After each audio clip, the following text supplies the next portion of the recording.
ഇടുക്കി കട്ടപ്പനയിൽ മാലിന്യക്കുഴി വൃത്തിയാക്കുന്നതിനിടെ മരിച്ച തമിഴ്നാട് സ്വദേശികളായ 3 പേരുടെയും ഇൻക്വസ്റ്റ് നടപടികൾ തുടങ്ങി. മരിച്ചവരുടെ ബന്ധുക്കൾ ആശുപത്രിയിലെത്തി. കട്ടപ്പനയിൽ നിന്ന് ലാൽകൃഷ്ണൻ വിവരങ്ങളുമായി. ലാൽകൃഷ്ണൻ, എങ്ങനെയൊക്കെയാണ് തുടർ നടപടികൾ? നിലവിൽ കട്ടപ്പനയിലെ സെന്റ് ജോൺസ് ആശുപത്രിയിലാണ് മൃതദേഹം സൂക്ഷിച്ചിരിക്കുന്നത്, മോർച്ചറിയിൽ. ഇവരുടെ ബന്ധുക്കളെല്ലാം തമിഴ്നാട്ടിൽ നിന്ന് രാവിലെ തന്നെ എത്തിയിട്ടുണ്ട്. മൃതദേഹങ്ങൾ തിരിച്ചറിഞ്ഞിട്ടുണ്ട്. പ്രത്യേകിച്ച് 3 പേരും, ഒരു കമ്പൻ സ്വദേശി അടക്കം 3 പേരും മൃതദേഹങ്ങളാണ്. 3 പേരും തമിഴ്നാട് സ്വദേശികൾ തന്നെയാണ്.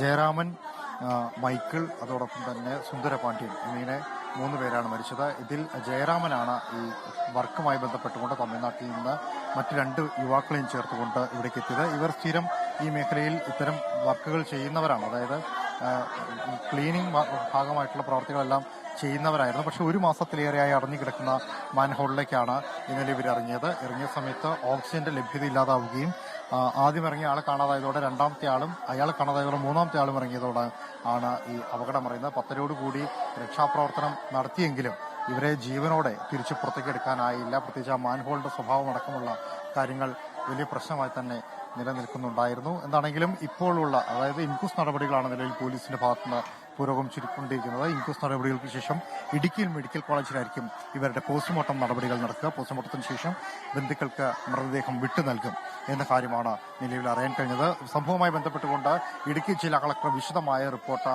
ഇന്ന് മന്ത്രിക്ക് സമർപ്പിക്കും. പോസ്റ്റ്മോർട്ടം റിപ്പോർട്ട് കൂടി പരിഗണിച്ചായിരിക്കും തുടർ സർക്കാരിന്റെ നീക്കങ്ങളുണ്ടാവും. ലാൽകൃഷ്ണൻ, കട്ടപ്പനയിൽ നിന്നും.